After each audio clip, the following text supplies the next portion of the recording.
For the past 4 hours, I have been attempting to write and perform a proper video for the motherfucking Icarly movie. I cannot stress how difficult this is to review an entire movie, let alone something I do not want to bash, something that is genuinely decent and I enjoyed. I need sleep. So we're going to try and get through this video as quickly as possible, as cleanly as possible, and as nicely as possible. Because my end goal is to have this released on Wednesday. I'm going to be doing a actually formatted kind of review. I basically will have a summary. I will have my favorite scenes and favorite things of the movie, my least favorite things and scenes of the movie. I'm going to cover a couple extra little bits, and then we're going to be done. So without further ado, ladies and gentlemen, imagine watching Icarly, I Go to Japan in 2019. All right, so quickly, a brief summary. So basically, Icarly, this amazing hit web TV show ran by Sam, Freddie, and Carly. How could I fucking forget Carly? Is basically this big old deal. It's pretty much the cat's pajamas, as the cool kids would say. It's nominated for a Web Award or iWeb Award, which is essentially the equivalent of like a Streamy if you're looking at it nowadays. And thus the gang, well, this includes Carly, Freddie, Sam, has to go overseas to a location that will be disclosed in a minute. Of course, it's already been disclosed in the title, but we'll get there, to compete in a competition, a live competition, I should add as well, against two other teams. Now, one of them is Kyoko and Yuki, and the other one is some French dude in the stupid puppet, and it's a dumb joke the entire movie, but he has something called a poupette. That's what he calls his puppet, I guess. So they find out that they're going to Japan, so the gang ends up having to add on two additional members. This is Carly's older brother, Spencer, a.k.a. the greatest person in this film, and Freddie's mother, Mrs. Benson, because I don't ever recall her actually getting a name, even when I watched the show when I was little. Yeah, also, she's one of the worst characters in like all of iCarly next to Neville, if you guys remember him. You guys can tell me how much you hate his face in the comments below. Next portion. So the gang goes to Japan, basically are jet lagged, and they're like, all right, we slept in. Oh shit, it's 3 o'clock. The iWeb Awards start in 5 hours. This is when they're greeted by one of their competitors, Kyoko and Yuki. Ooh, and they come bearing a gift, and later on want to take them clothes shopping and just shopping in general.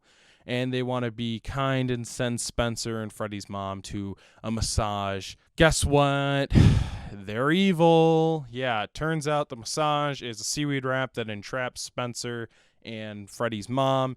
And they end up driving the gang around town, all of Tokyo, Japan, end up having this really weirdly choreographed fight scene, which I will talk about in a minute, and basically take off, abandoning the little gang of miscreants and whatever you want to nickname the iCarly gang. I'm losing vocabulary the longer I do this video. They abandon them on the side of the road with about 30 minutes to spare before the actual iWeb Awards. And it's a big, oh no, what's going to happen? It's a race against the clock story. Whatever at this point. Basically, Spencer, Freddie's mom, get freed. They track down the kids, and something that I'll talk about in a little bit, and they end up saving the kids, bringing them to the web show. There's a whole kooky, wacky event that conspires with them and some security guards, and basically they end up making it to an award show, but they aren't actually in the award show. But then Freddie, the camera dude's like, I magically hacked into the camera feed because he got lucky because there was just a random cord.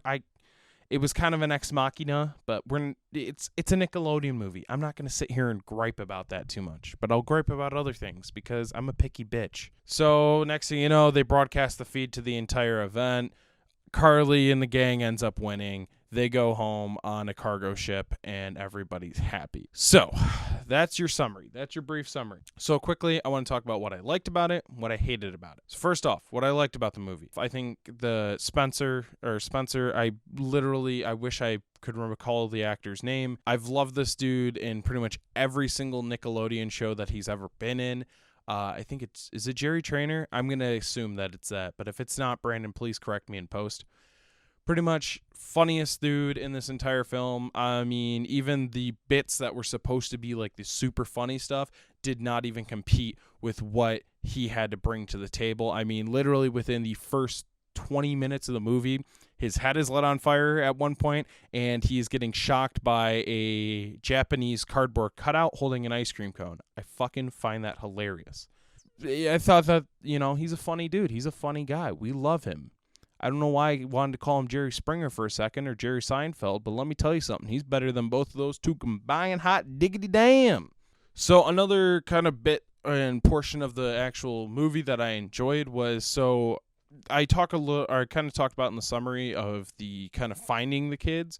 Well, it's actually really funny. So the whole character of Freddy's mom is essentially, she's an overprotective, overbearing character. She loves her son. Her son's the only thing she basically has. So pretty much Freddy's mom is very, very controlling of Freddy. And that's actually how she ended up getting onto this whole trip, was because she wouldn't dare let her precious boy go overseas without her. But when they actually are in the act of finding the kids, she is the key reason why they're able to find them. By when Freddy was younger, she had a chip installed in his head, I think it was. It was kind of funny how she said it. She was like, oh, it was installed by this Venezuelan doctor or something. I thought it was funny. It fit her character. So I thought that was a really good plot point and plot device that, come on, Dan Schneider, you did fucking good there. That was a clean move there, buddy. Also, with that whole tracking the kids down scene was funny because they got into basically a clown car of a taxi cab, and like Spencer had to stick his entire body out the sunroof and stuff. It was funny. It was a funny portion of the film. And then kind of backpedaling. So I know that I should have mentioned this earlier, and even in my notes I mentioned this way earlier, but the opening scene of this entire little movie was nice because it was a classic iCarly TV show scene. It was literally ripped from the TV show pretty much of what they would do on a weekly basis. It was the iCarly web show. They did a little bit and all that. It was funny. It wasn't anything special because it was a movie. It was literally, it brought you in. It made you not sit there and question, what's happening? They didn't throw random things at you. It was just something that felt natural. Pretty much, I thought that a lot of this movie just felt natural. And yeah, that's all I can say about it. Now, the next part, I'm going to be honest here. I did not want to be nitpicky. I did not want to be nitpicky about a TV movie on a children's network produced on a shoestring budget, and literally, they're as close to a YouTube channel producing skits basically at this point with a little bit of extra wiggle room. So I don't want to be as nitpicky, but I'm gonna be. And I know the Smosh movie stuff, like, it was all a meme, but I kind of am taking this video a bit seriously. I don't know why. I think it's because my inability to actually sit down and produce a quality video. Quality, I should say. Things that probably could have been fixed. Any type of chroma keying or green screen it would be that was in this film looked horrible. And honestly, I think that it added to the idea that it was a made for TV kind of style thing. And I thought it was funny at sometimes. Other times it kind of got annoying. It got to the point where it was like, all right, come on. I know you guys, I know I shouldn't be the one to judge this, but I know you could throw a couple extra lights in there. You could light it up, cut some shadows. Primarily any driving scene, and it was little things like the cars moving past when they did an interior shot compared to, like, basically I would call a car roof shot, or the car hood shot, were not the same. They were not synced. They were not similar. And I found it kind of weird and distracting because a lot of that scene was just dialogue. It was just back and forth. The next thing I want to talk about is the fight scene. So there's a fight scene between Kyoko and Yuki. That's, of course, the web web show. I keep wanting to call it a TV show, but the web show that they're competing against next to the French dude. Honestly, the French dude was nothing except a punching bag in this movie, but maybe he's off doing something good. I just like whipped my head, and that actually hurt my neck. I'm so tired. I'm hurting myself on accident. But there's a fight scene between Kyoko and Yuki. They pretty much do this to waste time, but also push the gang away from their car so that they have enough time to get to their car after they trick them into thinking that they were going to receive a gift and drive away. So this fight scene was really, it was good. It was actually like good for a kid's movie, but it felt so out of place. Like, to have those two actors have such a good fight scene in a movie that is not at least even a B tier movie. Like, easily these types of movies are probably about D to E tier, I would have to say. I'm very sorry about that, Dan Schneider. I know you really care what some random fucking kid in his basement recording himself with a shitty lighting setup has to say about any of your ongoings at Nickelodeon. It just felt out of place. It felt weird. It did not seem right for that good of fight choreography to go on. It was weird. It was dumb. It was unnecessary almost. Like, a little slap fight was better in that type of scenario. And of course, I know I'm contradicting myself. I'm being a hypocrite. That's what I do all the time. But not to be nitpicky. But holy shit, a scene that really pissed me off had to have been when Sam intervenes in the fight, and literally she does a maneuver that both of those two did to each other, and she flips them. It's basically just a hip toss, I would say. I don't know. I'm using wrestling terminology at this point, but a hip toss, throws him over, and she literally goes, "That's how we do it in Seattle." And the live studio audience gives a big, "Oh, ha, ha, ha," and they applaud for her because, USA, hoorah shit. I found this dumb. I don't like this in anything. Like, honestly, it annoys me to hear this and see it and experience it, and it's just stupid to me. I hate it. I don't know why, but it bugs me. That's what the case is. I'm not ranking this with the likes of, major comedies and shit. I'm ranking this with the likes of the Fred movie. I'm ranking this with the likes of the Fred movie and Smosh, the movie, and like the Naked Brothers Band movie. I don't remember if they actually had one. I thought they did. Naked Brothers Band was kind of before my time. I don't know. Well, when I say before my time, before when I actually started watching Nickelodeon. I was mainly a Disney Channel and Cartoon Network kind of kid. You know what I mean?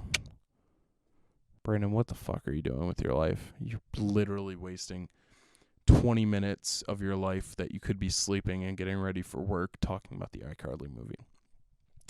The next con is definitely the exemption of Gibby. Now, if you don't know who Gibby is, Gibby's on my screen right here, but also I'm going to put a photo up. Gibby is one of the greatest characters in the entire iCarly series, and honestly, I can't remember if he was a reoccurring character at this point or if he was just a side character, but I think Gibby definitely needed to be in this movie.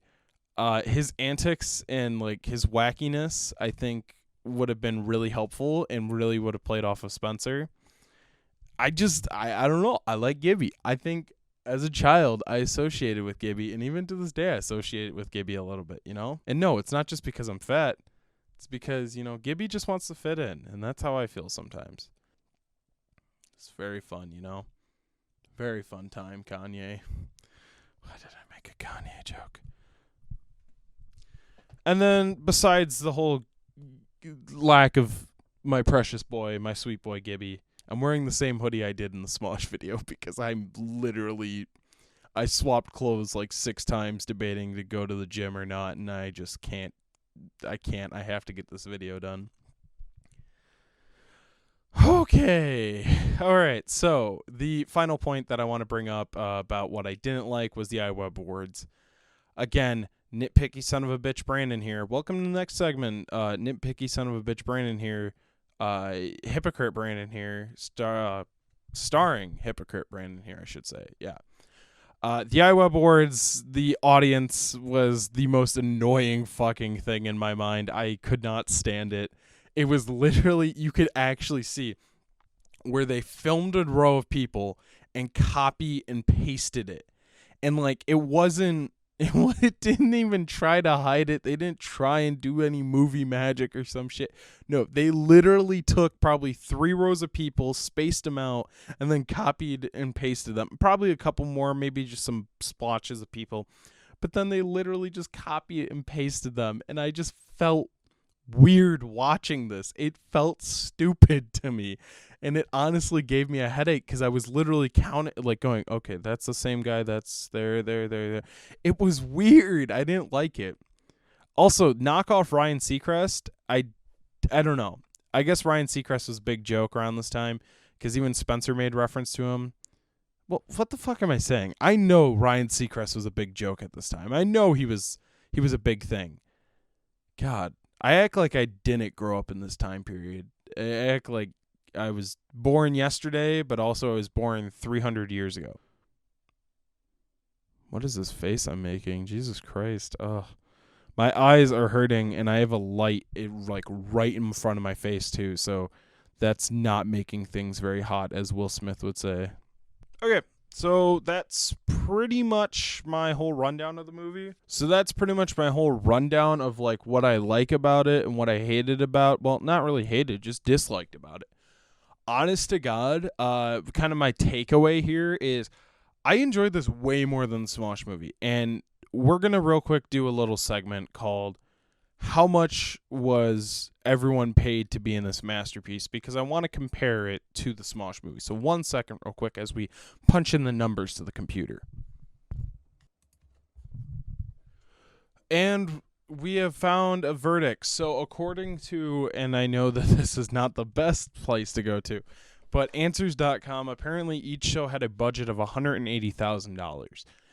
$180,000 to produce this, and it is literally more watchable than the Smosh movie. The Smosh movie actually had more than $1 million. The $1 million, I said, and I even said like, oh, something doesn't seem right. Somebody might have hid something. Yeah, no, it was more than $1 million that they had to make that, and that was more watchable. Now, yes, the quality was higher, in the Smosh movie of like actual video quality, but you can't ignore that. Sorry, I gotta go back to Gibby. You can't ignore that $180,000 budget compared to the Smosh movie. Again, yes, I get it. 2 completely different styles, 2 completely different ideas, all that. But still, $180,000. And that thing knocked the Smosh movie. It didn't just knock it out of the park. It fucking burned it. It literally burned it, exploded it. No, actually, when it made contact with it, it literally imploded the Smosh movie. So yeah, props to everybody who actually worked on that film. Like, what the hell? What type of people did they have on that movie to make it actually that good? I'm acting like the Icarly movie was so revolutionary. It wasn't revolutionary. I'm over exaggerating. It's not the greatest movie ever. I mean, the greatest movie ever, of course, would be a Gibby solo movie starring Gibby and maybe Spencer. But it's easily second greatest Nickelodeon movie ever if they were to make that. Now, if they never made that, it's kind of the best. I don't know. Feel free to debate me, and if you say something's better, fucking comment it down below, bitch. Takeaways. What do I feel about this movie? If you have an hour and 27 minutes, an hour and 30 minutes, whatever, to blow, to kill, to throw to the side, watch this movie. It's $2.99 on Amazon. You could probably get it by other means. NordVPN. Still not sponsored. Nord. I'm waiting. But you could definitely watch this movie. If you are sitting in your parents' basement, bored as hell on the weekend, you could watch it. If you are hanging out at a friend's house and nobody has anything to do, you can watch it. If you find a nice girl that you swiped right on Tinder to, you can watch it. And you will actually watch it. I don't want none of this Netflix and chill bullshit, if that's even still a thing. But yeah, it's a good time killer movie, and it's something that you can actually watch and enjoy. So I honestly think, watch it if you haven't. If you have, maybe take a rewatch. Maybe rewatch some more iCarly, because I'm sure if you watch that and a couple other episodes, some other things might make sense. But like I said, I'm only going off of what I could remember back when I used to watch it. So I don't really have much for a pre-understanding of the iCarly universe at this current. So I think that's about it. Yeah, that's about it. I think I finally nailed it. You probably have something else to say, so please let me know. Like the video, dislike the video, do what you gotta do. If you're having a bad day, go in the comments section. Tell me how much this video sucked and how it didn't make your day better. If it did make your day better, I don't know. I'm stealing this outro from another YouTuber probably. But yeah, go tell me down below some movies to watch or something. If you guys want to keep saying this, let me know, because honestly, I don't know what to do on this channel. I'm trying to do something. I'm starting college real soon, so I can't really do these midnight reviews or 9 a.m. reviews. It's literally 9 a.m. right now. I can't do these anymore, but like I can still do movie reviews, and I'm not that good at them. So give me some shitty movies I can easily do. But yeah, another thing. Go follow me on Twitter, because recently I did a poll to actually see what was like your guys' idea of this. But yeah, a lot of people wanted me to do the Fred movie or the Smosh movie. By a lot of people, I mean like literally 2 other people. But I deem that as a lot of people. That's a